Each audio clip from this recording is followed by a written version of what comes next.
د خیبر پښتونخوا سویلي ډیری اسماعیل خان سیمه کې تېره شپه د واده په مراسمو کې یوه چاودنه شوې چې لږ تر لږه پکې 15 کسان وژل شوي او 9 نور ټپیان شوي دي.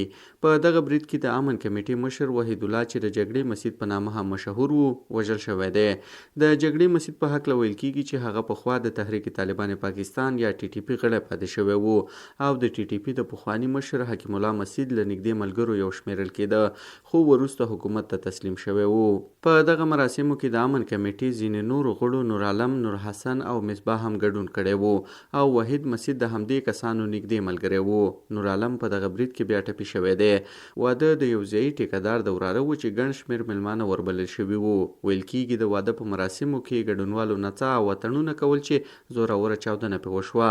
د ډیری اسماعیل خان ځایي پولیسو بیا ویلي چې دغه یو ځانمرګی برید و چې له امله یې 3 تنه وژل شوي او 9 نور ټپیان شوي دي چې د تداوۍ په موخه ملکي روغتون ته لیږدول شوي دي.